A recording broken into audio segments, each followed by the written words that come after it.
What you just heard was from a real missing person case, the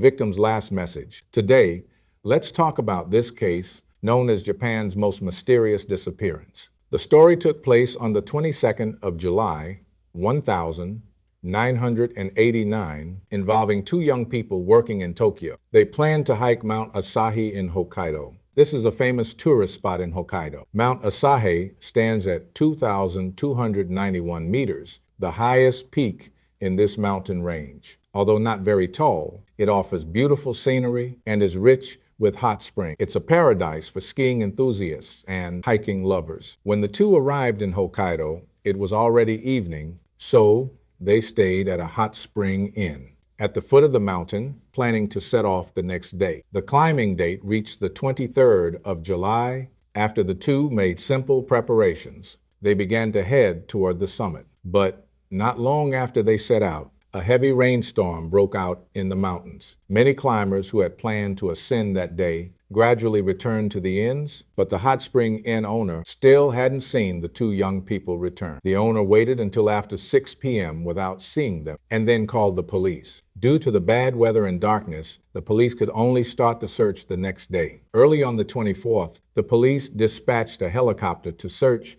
but after hours of searching, found nothing. At that moment, a local guide provided an important clue. There is a large boulder on the hiking trail, and to reach the summit, you need to turn right at this boulder. So this rock became an important landmark, and people called it the safety stone. But a few years ago, due to a landslide not far from the safety stone, another rock, very similar in appearance, appeared. From the photos, these two stones look almost identical, causing many hikers to be misled, turning right at the fake safety stone instead. If you take that path, you enter deep forest, overgrown with weeds and full of scattered rocks, making it very easy to get lost. Because the two young people were not found on the correct path, people speculated that they might have taken the wrong route. So the rescue team searched along that mistaken route, and finally, just after 1 p.m., the rescue team made a major discovery.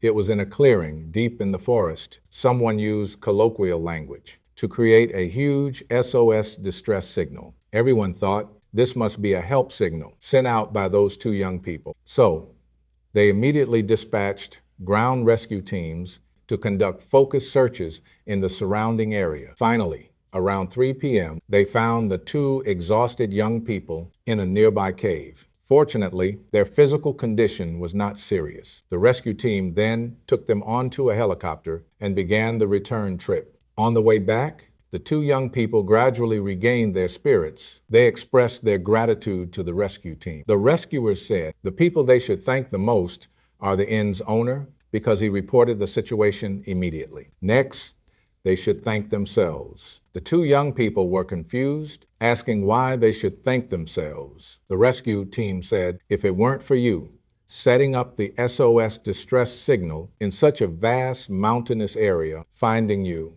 would be like looking for a needle in a haystack, an almost impossible task. Now, the two young people were even more confused. They said, we didn't set up any distress signal. Because of the rain, we stayed inside the cave until we heard the helicopter and then came out. Hearing this, the rescue team was also stunned. If this SOS signal wasn't made by these two young people, it means there are other people trapped. So they sent out rescue teams again to search more thoroughly around the SOS signal. As expected, about 200 meters from the SOS sign, the rescue team found a damaged human skeleton and a backpack. It seems that the owner of the skeleton was the one who made this SOS signal. So the police took the remains and belongings back to the station for testing. Let's first talk about the belongings. Inside the deceased's backpack, besides daily travel items, the police also found a portable tape recorder, 4 cassette tapes,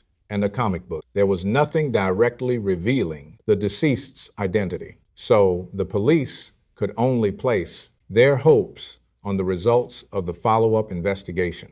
2 days later, Sichuan Medical University quickly provided the results. The forensic doctor judged from the skull that the deceased was an Asian woman, height around 1,6 meters, aged between 20 and 40 years old, multiple bone fractures on the body. The remains show signs of being gnawed by wild animals. Estimated time of death was between 1 and 3 years ago. However, the investigating officers quickly found inconsistencies. First, this SOS sign was made using a total of 19 large birch logs. Each log weighed differently depending on length and thickness, roughly between 100 and over 300 Gen 50 to 150 kilograms. So the total weight of these logs was between 1 and 3 tons. So how could a frail woman who had multiple bone fractures move these logs? Or, from another perspective, if she still had the strength to move so many logs, why didn't she try to get out of the situation herself instead of waiting to die right there? Because less than 100 meters from the deceased, there was a river. If she followed the direction of that river and walked another 7 kilometers, she would reach a village where people lived. The second doubt is, judging from the cross sections of these logs, they were cut by sharp tools like an axe. However, in the deceased's belongings, no axe was found, and who would carry an axe while hiking, right? So, is it possible that this woman had other companions? They worked together to create the SOS distress signal. The companions still had mobility, so they planned to hike out to seek help, while the woman, due to severe injuries, had to stay behind and wait. Among the items left at the scene, the ones most likely to help the police solve the mystery were those tapes. So, the police put the tapes into the radio, and surprisingly, the tapes could still be played normally. The first 2 boxes of tapes contained anime music, which the police patiently listened to all of. The third tape also started with anime songs, but when it reached the last few minutes, the radio suddenly transmitted a man's sharp cry for help. This is the recording we played at the beginning of the film. Now, let's listen to it again in full. S-I, ba, si, di, ji, lay, si, ya, chi, de, je lay. You can clearly hear.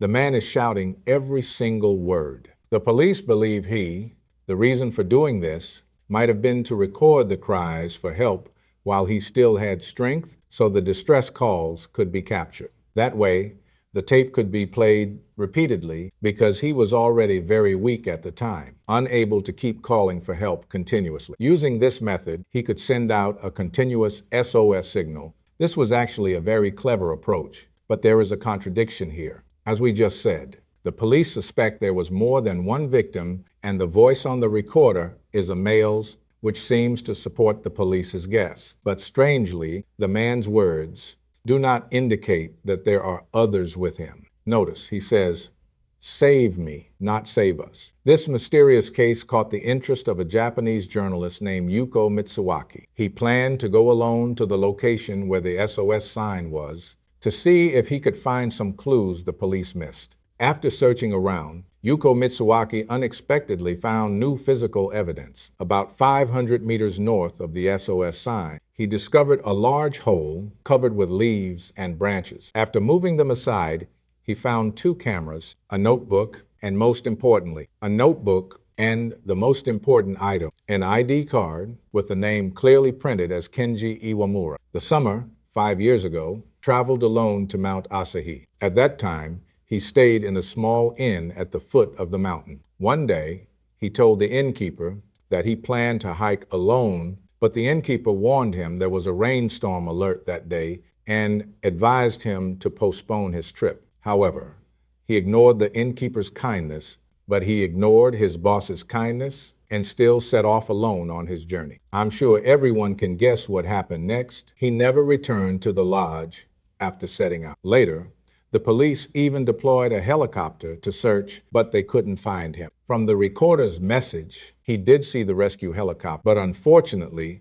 the pilot failed to spot it. It's very likely because of this, he built the SOS sign, hoping the helicopter would see it when it flew by again. But unexpectedly, although this act didn't save him, it accidentally saved 2 other people. So, the situation still holds many unsolved mysteries. First, Kenji Iwamura was traveling alone, so who is that female remains? Actually, After they found Iwamura's ID, a dramatic event happened shortly after. The police overturned the earlier judgment that the remains were female and instead claimed the remains belonged to a male. Their reasoning was based on the skull to determine gender, but that method isn't very reliable. The implication is that these remains are indeed Kenji Iwamura himself. I find this shotgun approach really frustrating. Now, let's just assume these remains are Iwamura's. Then, back to the two questions. First,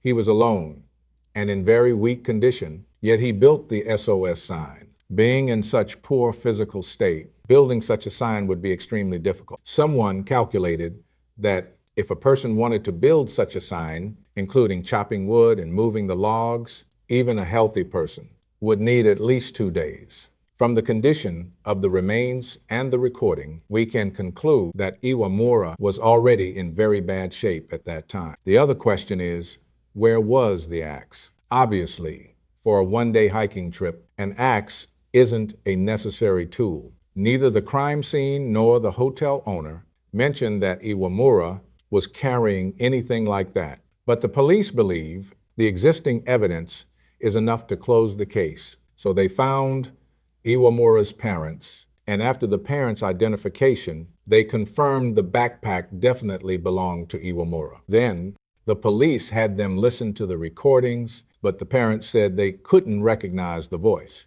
Although they didn't explicitly say it wasn't their son's voice, just think about it.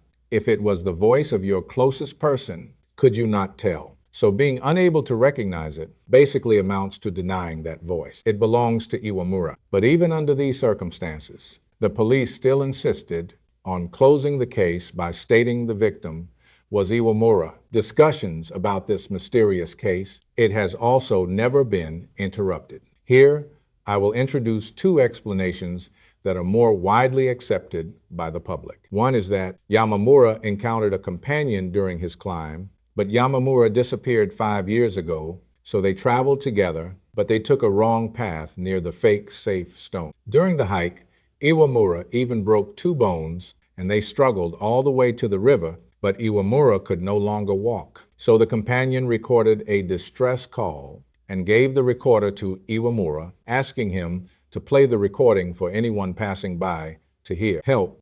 The companion happened to carry an axe, so the two worked together to create an SOS sign. He asked someone from the village to stay behind, then went out alone to seek help. Unfortunately, he never managed to leave the deep mountains. Another theory is that the SOS sign was made by an earlier missing person and the villager just happened to come across it. Actually, the park authorities later reviewed footage taken from a plane during previous patrols, and they found that the sign appeared in footage from 2 years ago. So it cannot be proven that this mark existed before Yamamura went missing. Moreover, no other victims were found nearby. Also, no other victims were found nearby. Additionally, no other victims were found nearby. Here, I want to remind everyone to pay attention to one point. The police never confirmed that this body was definitely Iwamura's. Remember when they initially said the body was type O blood? Later it was changed to type A blood because Iwamura's blood type was A. As for that fake safe stone, people later tied a rope around it to prevent the same tragedy from happening again. All right, that's all for this episode on the mysterious disappearance case. I wonder if anyone has a more reasonable theory. Feel free to leave your thoughts in the comments. See you next time.